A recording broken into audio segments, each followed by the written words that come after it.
지금 사순절 기간을 보내고 있습니다. 이 사순절 기간에 예수 그리스도의 삶을 통하여서 우리 자신을 깊이 돌아보는 귀한 시간 되기를 간절히 소망합니다. 오늘은 마태복음 18장 말씀입니다.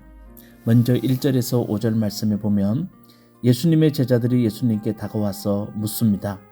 하늘 나라에서는 누가 가장 큰 사람입니까? 여러분, 이 질문은 정말 우리도 가장 궁금해하는 질문입니다. 제자들이 우리를 대신해서 예수님께 질문해 봅니다. 그때 예수님의 대답은 이렇습니다. 누구든지 이 어린아이와 같이 자기를 낮추는 사람이 하늘 나라에서는 가장 큰 사람이다 라고 예수님이 말씀하십니다.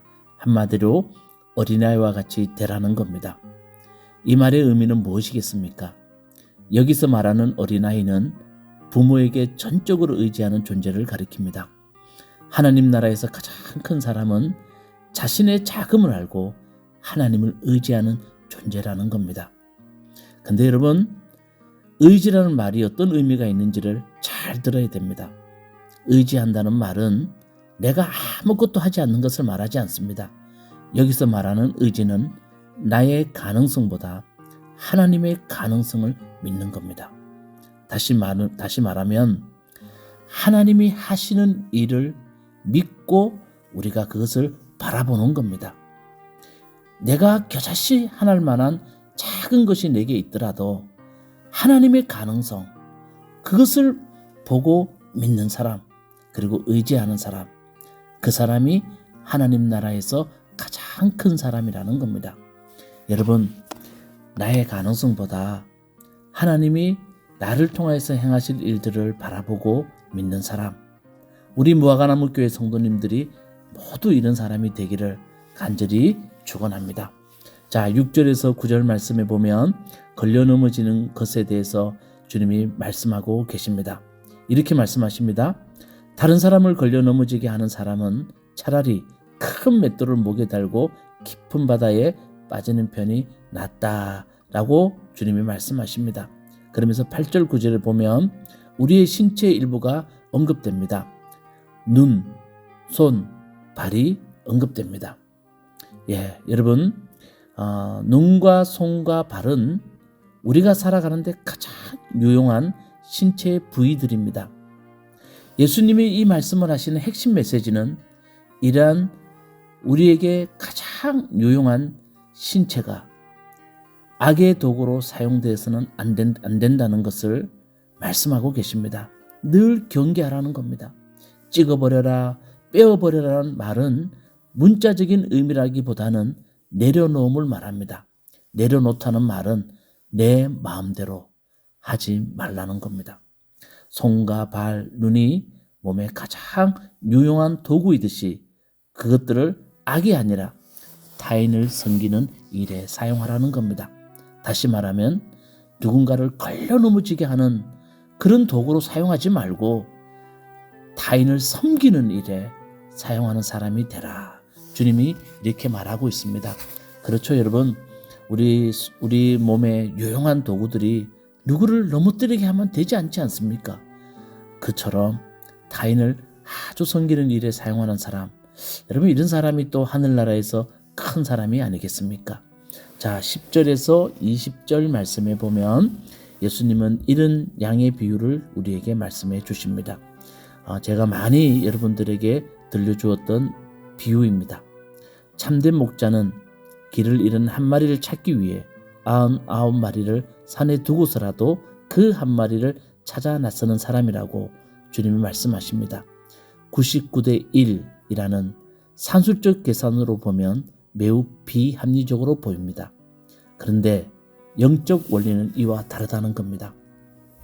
잃어버린 한 마리를 끝까지 찾으려는 마음이 모두를 살리는 마음이고 그 마음이 바로 함께 살아가는 토대가 된다는 겁니다. 같은 원리로 한 마리를 찾고 기뻐할 줄 아는 사람이 결국은 다른 사람에게도 기쁨을 줄 줄 아는 사람이라는 겁니다. 그래서 하나님 나라의 원리는 하나를 소중히 여기면 99도 소중히 여기는 것이고 하나를 함부로 대하는 사람들은 99도 함부로 대한다는 겁니다. 그러므로 하나를 소중히 여기는 사람이 되라고 주님이 우리에게 말씀하고 있습니다. 그것이 하나님 나라의 원리라는 겁니다. 세상의 산술적인 계산으로 보지 말라는 겁니다. 99대 1이라는 그 원리로 세상을 보지 말고 1이 99라는 원리로 세상을 바라볼 수 있는 사람이 되라고 주님이 우리에게 말씀하고 계십니다. 그러니 여러분, 우리가 예수 행복축제를 지금 준비하고 있습니다. 한 사람을 소중히 여기는 사람들은 우리가 많은 사람을 품을 수 있는 사람이라는 것을 여러분 깨닫고 여러분 앞에 있는 한 사람을 품을 수 있는 그런 사람이 되기를 주님의 이름으로 축원합니다. 자, 21절부터 35절에는 용서에 대해서 주님이 말씀하고 계십니다. 여기서 말하는 용서에 대한 주님의 말씀은 매우 혁명적입니다. 예수님은 용서에 대해서 이렇게 말합니다. 7번 뿐만 아니라 70번씩 7번이라도 하라라고 22절에 말씀하고 계십니다. 여러분, 이 말씀을 잘 해석하려면 창세기에 등장하는 라멕의 노래를 아셔야 됩니다. 창세기에 등장하는 라멕은 이렇게 노래합니다. 가인을 해친 벌이 7배라면 라멕을 해치는 벌은 77배다 라고 창세기 4장 24절에 라멕이 이렇게 노래합니다. 여러분, 이 노래는 인간이 살아가는 세상의 원리, 이것을 우리에게 상징적으로 보여줍니다. 사람들은 자신을 반대하는 사람들, 그 사람들을 용서하지 않습니다. 가인을 해친 벌이 7배라면 라멕이 해친 벌은 77배다. 배로 갚아주기를 사람들이 원합니다. 이게 라멕의 노래고 이게 지금 세상 사람들이 부르는 노래라는 겁니다. 근데 예수님은 이렇게 말합니다. 이 라멕의 노래를 뒤집어 부를 수 있는 사람이 되라는 겁니다. 7번뿐만 아니라 70번씩 7번이라도 용서해주는 사람이 되라. 주님이 이렇게 말씀하고 계십니다. 근데 여러분, 자세히 한번 생각해 봅시다. 용서 쉽게 되나요? 그렇지 않습니다. 쉽게 되지 않습니다. 또 되려고 해도 그렇게 또 막 노력한다고 되는 것도 아닙니다. 그러니 용서는 어떻게 해야 되는가? 자, 주님이 악한 종의 비유를 우리에게 들어주시면서 어떻게 우리가 용서를 할 수 있을까? 23절부터 35절에 말합니다. 자, 1만 달란트 빚진 종이 왕 앞에 와서 자신을 불쌍히 여겨달라고 말합니다. 그래서 그 1만 달란트를 왕이 탕감해 줍니다. 그러나 그는 자신에게 100데나리온 빚진 동료를 가혹하게 대합니다. 예수님은 이 비유를 통해서 누가 진정하게 불행한 사람인가를 말합니다. 받은 은혜를 흘러보내지 못한 사람이 불행한 사람이라는 겁니다. 하나님께 받은 용서를 다른 사람에게 흘러보내지 못한다면 더 큰 불행이 그에게 닥친다는 말씀을 주님이 우리에게 들려주고 있습니다. 여러분, 용서 쉽게 되지 않습니다. 그렇지만 어떻게 용서해야 되느냐? 내가 더 큰 용서를 받았다는 것을 깨달아야 됩니다. 그때부터 우리의 용서는 시작된다는 겁니다. 내가 하나님께 받은 용서, 그것이 크게 느껴지는 사람은 또 다른 사람도 용서할 수 있습니다. 그것이 은혜를 흘러보내게 한다는 겁니다. 그런데 내가 하나님께 받았다는 용서를 모르는 사람은 타인도 용서하지 못한다는 겁니다. 그런 사람이 가장 불행한 사람이라는 것을 주님이 우리에게 들려주고 있습니다. 그래서 이 말씀을 의지해서 우리가 한다면 우리는 내가 먼저 용서받은 사람인 것을 깨닫고 그 용서를 다른 사람에게 흘러보낼 수 있는 사람이 되어야 된다는 겁니다. 그러니까 용서는 함부로 하지도 말고 쉽게 되지도 않고, 그러나 이 용서가 되기 위해서는 내가 용서받은 사람이라는 것을 깨닫는 사람이 되라고 주님이 우리에게 말씀하고 계십니다. 여러분, 우리 무화과나무교회 성도님들은 내가 용서받았다는 것을 알고 누군가를 용서하는 정말 복된 사람이 되기를 바라겠습니다. 용서받은 걸 모르고 남을 용서하지 못한다면 불행한 사람이 된다는 것을 주님이 우리에게 들려주시고 계시는데, 그런 사람이 되지 않기를 간절히 소망합니다. 기도하시겠습니다. 주님, 이 아침에 주님의 귀한 말씀 묵상합니다.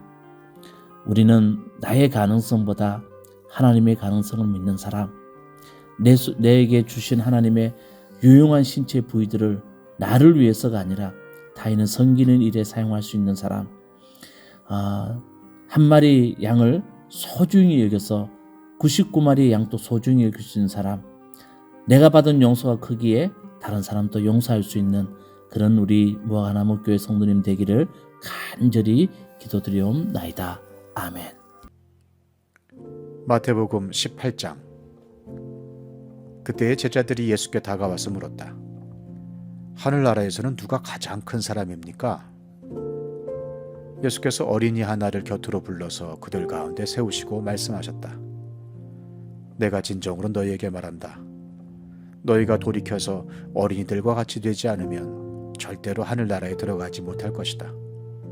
그러므로 누구든지 이 어린이와 같이 자기를 낮추는 사람이 하늘나라에서는 가장 큰 사람이다. 또 누구든지 내 이름으로 이런 어린이 하나를 영접하면 나를 영접하는 것이다.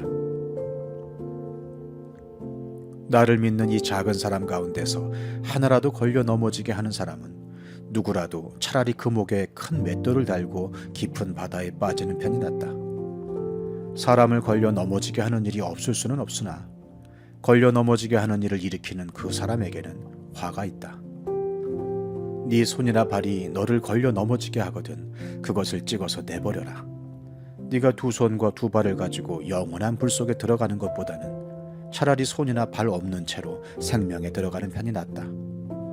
또 네 눈이 너를 걸려 넘어지게 하거든 빼어버려라. 네가 두 눈을 가지고 불 붙는 지옥에 들어가는 것보다는 차라리 한 눈으로 생명에 들어가는 편이 낫다.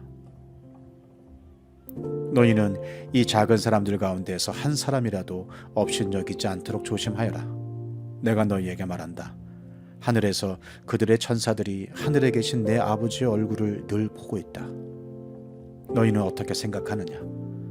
어떤 사람에게 양 100마리가 있는데 그 가운데 한 마리가 길을 잃었다고 하면 그는 99마리를 산에다 남겨두고서 길을 잃은 그 양을 찾아 나서지 않겠느냐? 내가 너희에게 말한다.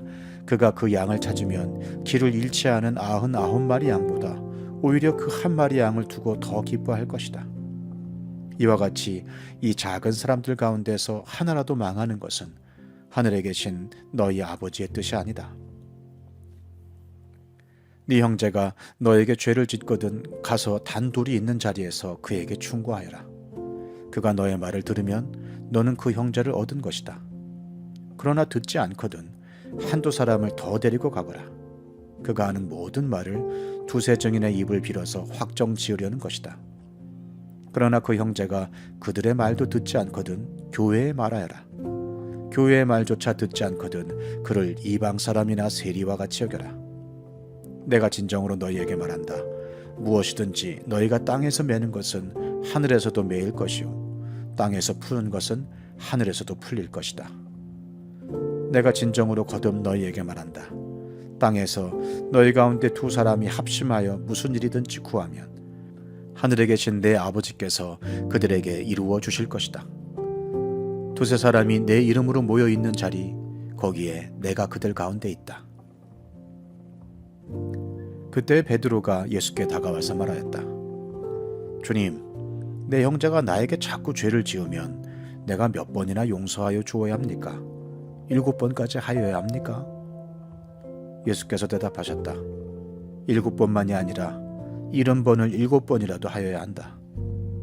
그러므로 하늘나라는 마치 자기 종들과 샘을 가리려고 하는 어떤 왕과 같다. 왕이 샘을 가리기 시작하니 10,000달란트 빚진 종 하나가 왕 앞에 끌려왔다. 그런데 그는 빚을 갚을 돈이 없으므로 주인은 그 종에게 자신과 그 아내와 자녀들과 그 밖에 그가 가진 것을 모두 팔아서 갚으라고 명령하였다. 그랬더니 종이 그 앞에 무릎을 꿇고 참아주십시오. 다 갚겠습니다. 하고 애원하였다. 주인은 그 종을 가엾게 여겨서 그를 놓아주고 빚을 없애주었다. 그러나 그 종은 나가서 자기에게 100데나리온 빚진 동료 하나를 만나자 붙들어서 멱살을 잡고 말하기를 내게 빚진 것을 갚아라 하였다. 그 동료는 엎드려 간청하였다. 참아주게, 내가 갚겠네. 그러나 그는 들어주려 하지 않고 가서 그 동료를 감옥에 집어넣고 빚진 돈을 갚을 때까지 갇혀있게 하였다. 다른 종들이 이 광경을 보고 매우 딱하게 여겨서 가서 주인에게 그 일을 다 일렀다. 그러자 주인이 그 종을 불러다 놓고 말하였다. 이 악한 종아, 네가 애원하기에 나는 너에게 그 빚을 다 없애주었다.